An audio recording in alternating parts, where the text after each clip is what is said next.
Kalau saya waktu pertama kali masuk gitu ya, itu biasanya tuh demo itu demo kampus aja, Di dalam kampus? di dalam kampus awal-awal itu. Kayak tahun 95 ada, apa namanya, Iya, peristiwa peristiwa ITB itu macam-macam ya? lah gitu ya, ada yang meninggal, Iya, lagi iya. ospek, apa segala macam. Kalau teman-teman dulu itu sering senang kalau datang ke rumah Andan Buyung.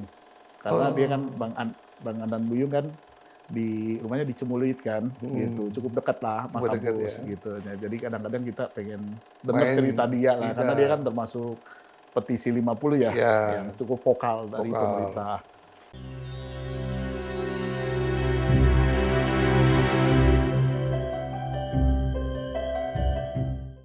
Sobat Forum, kita kembali lagi ke segmen kali ini. Hmm. Mas Adif tadi yang terakhir itu menarik itu. Ketika habis ibadah sama-sama, teman-teman aktivisnya jahil, diambil tongkatnya polisi itu. Ya kan kalau kita dorong apa Iya, segala ya. macam, kita kan bingung mau kita pukul juga kan nggak mungkin Nggak kan, mungkin, ya. ya kan? Kita Paling kita isengin aja, isengin aja. ambil tongkat, ambil Heeh. tameng gitu. Waduh. Hmm. Jadi maksudnya nggak kena pukul, tentaranya atau polisi itu balik ke markas, dihukum Dia dia. hukum dia gitu. Tapi itu iseng ya. Aduh saya. Kalau dulu demonstrasi itu tuh zaman dulu ya sebelum penembakan ya, Ya. sebelum penembakan itu memang riang gembira sih yang demonstrasi itu. Oh gitu ya? Iya, kayaknya lu kalau nggak demo bodoh banget gitu. Oh, iya, iya, iya, iya, iya. Lu nggak pernah punya cerita gitu. Ya pada cerita. Jadi gitu. itu apa ya, semacam apa simbol ya, status. Status. Kalau kamu mahasiswa, kamu Iya. nggak pernah terlibat demo, Iya. bukan mahasiswa lah kamu. Bukan mahasiswa. Ya, Gitu. masih calon mahasiswa gitu ya. Dan ini parahnya lagi nih, Iya. parahnya lagi. Saya tuh kan tukang nongkrong tuh, Ya, saya nongkrong depan kampus, depan kampus. main kartu. Jadi kalau ada rombongan demo keluar, yang pertama diajak terus tuh. Iya, iya, iya. Lu ngapain main kartu Tapi gitu. pada waktu itu ada sweeping nggak? Tentara datang cek ke kos-kosan, ke kantor senat, apa himpunan mahasiswa tadi? Ya pasti isu intel selalu ada lah. Ada ya? Kalau ada rapat nih, ada intel. Nah, Oke. gitu. Selalu ada lah yang kayak gitu. Didata namanya. Ya. Dan yang diculik pun teman saya Ada juga ya? ada gitu. Tapi Ada kembali? satu orang kembali. Kembali ya? Kembali. Sarbini juga kena culik gitu. Oke deh. Iya. Tapi nggak ada yang nggak kembali ya? Kembali sih. Oh, Kembali. karena ada kan katanya yang kalau masih itu kan yang kembali. sebelumnya ya, sebelumnya Ya. ya. Iya. Salah satu teman saya yang dari Surabaya, UNER, Nggak kembali namanya siapa? Herman Indrawan. Ya sampai sekarang belum kembali. Iya, iya. Setelah kita sempat waktu itu kalau nggak salah pergantian tahun, Ya. 95 ke 96. Ya. Itu memang periode yang Nah, susah. setelah itu dia nggak pernah balik Nggak lagi pernah ketemu balik lagi. kita. Tapi yang demo 98, 99 sih rata-rata balik ya. Ya. Rata-rata balik. Ya. Balik. Nah, ketika terlibat demo, merasa terpanggil dan sebagainya, apa yang menjadi ini ya, semacam pegangan Mas Hanif waktu itu? Misalnya, oh ya, karena saya merasa kakak itu memang harus selesai gitu misalnya. Atau apa? Iya, pertama diskusi publik itu ya. Diskusi publik tadi ya. Diskusi publik kita sering hadir. Yang intens ya. Yang intens. Kan di situ bahas tentang hak asasi manusia, lalu yang lain-lain kan, demokrasi apa segala macam gitu. Jadi ngerasa oh ini nilai yang harus kita perjuangkan lah. Ya. Gitu. Artinya Mas Hanif berjuang bukan karena nggak punya dasar pemikiran, tapi punya dasar pemikiran dari diskusi tadi ya. Punya. Okay. Kan kita juga ingin negara kita demokrasi, ya. Kan? Karena contoh negara demokrasi itu lebih maju lah kira-kira gitu. Ya. Gitu. Jadi kan kalau kita punya masa depan nih, kalau kagak demokrasi ini kayaknya susah hidup gitu. Sebenarnya kita jujur kita terlibat juga demi masa depan kita masing-masing ya. Karena kita ini kan masyarakat kebanyakan lah, ya. Bukan masyarakat yang the have fun. Benar. Gitu. Kalau dulu kan, ya lu kalau nggak punya duit ya begitu aja hidup lo gitu. Nggak punya prestasi, nggak punya pengalaman, nggak punya teman. Gitu. Jadi kita ngelihat bahwa kalau ini berubah, mudah-mudahan nih bisa berubah lah semuanya gitu kan.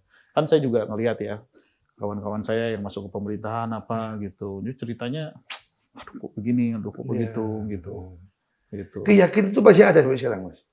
Saya masih yakin sih demokrasi itu penting ya. Meskipun Sampai setelah 25 tahun informasi belum sampai 100% kita bisa wujudkan cita-cita itu. Iya. Tetap punya keyakinan itu. Tetap keyakinan itu.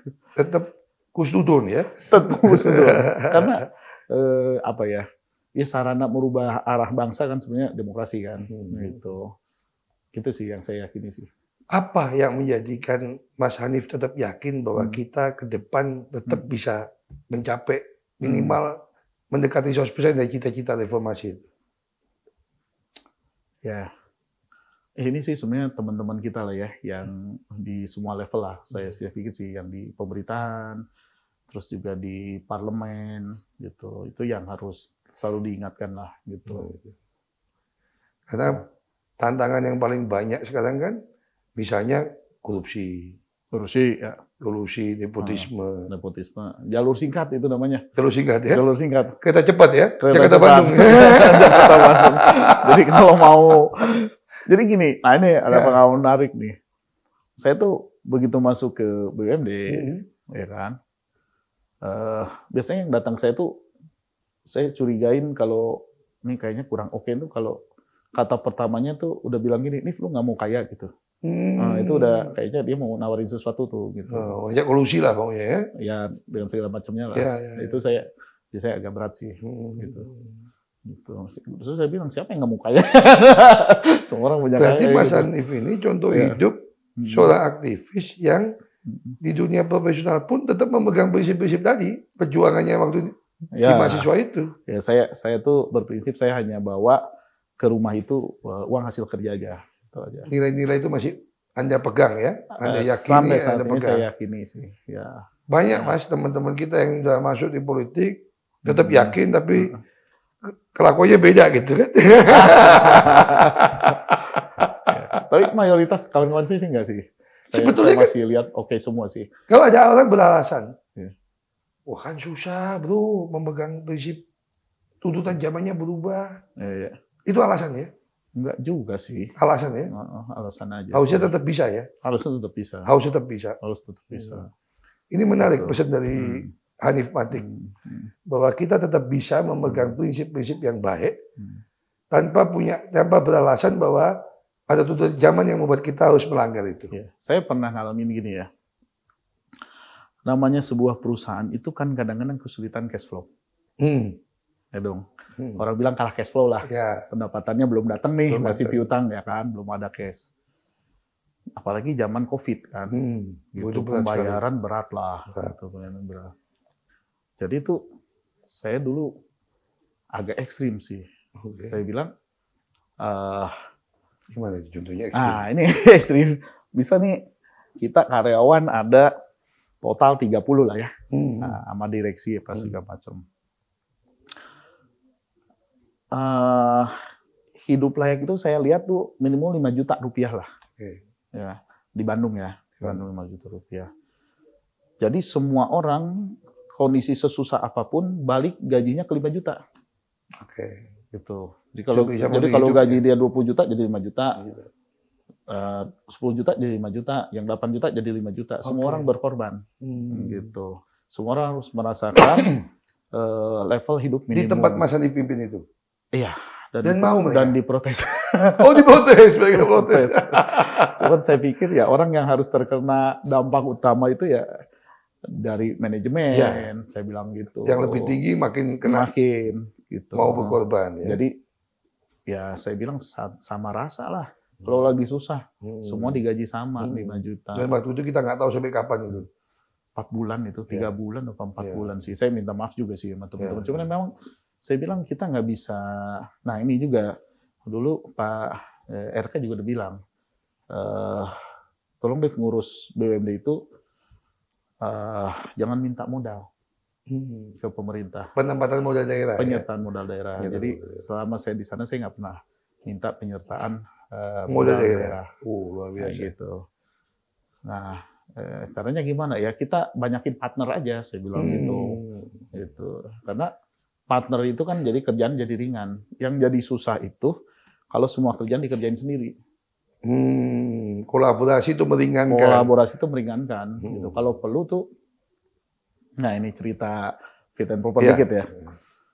saya dulu ditanya nih, kan setelah dicek riwayat pas segala macam, pasti pertanyaannya kan gunanya lu buat gua apa gitu, ya kan, gitu. Artinya kebiasaan lu apa sih? Gitu. Saya dulu bilang untuk konteks sebuah perusahaan daerah ya, itu minimal ada 2 hal yang bisa dilakukan, bisnis preman sama bisnis ngelipat, saya bilang begitu. Apa itu Mas Hanif? Apa itu kan bisnis preman itu kan? Bisnis preman tuh gini, kita kerjasama aja sama orang. Kita minta saham kosong. Bukan berarti saham kosong beneran kosong. Tapi kita bisa ambil lah dari kerjasama tuh 10% saham dikasih free gitu. 90% dari swasta. Jadi kan kalau nggak ada modal nggak mungkin rugi. Nah, nanti gimana cara kita dapetin 10% itu? Bisa dari bagian modal dividen, ya kan? Ditabung untuk bayar yang 10% itu. Dan bisa. Jadi itu. ini contoh nyata cerita di badan usaha milik daerah mengembangkan badan usaha milik daerah tanpa harus ada penyertaan modal daerah. Betul. Tapi dengan cara kreatif, meskipun pakai istilah modal preman. Nah, modal preman. Kita kembali ke segmen berikutnya. Ya. Yang ditekan oleh Mas Hanif Mantik ini menarik. Kalau kita jadi aktivis, ternyata bisa menjadi modal di mindset kita ketika kita jadi terjun di dunia profesional. Betul. Ya. Kalau dulu ya, cari uang tuh gampang. Sebuah kekuasaan itu kalau ingin dimenangkan, itu dia punya singkatan tuh, polstratalog gitu. Ya kan. Harus ada politik, harus ada strategi, harus ada taktik, harus ada logistik. Nah, Anda mau jadi politik, ahli strategi, ahli taktik, ahli logistik gitu kan.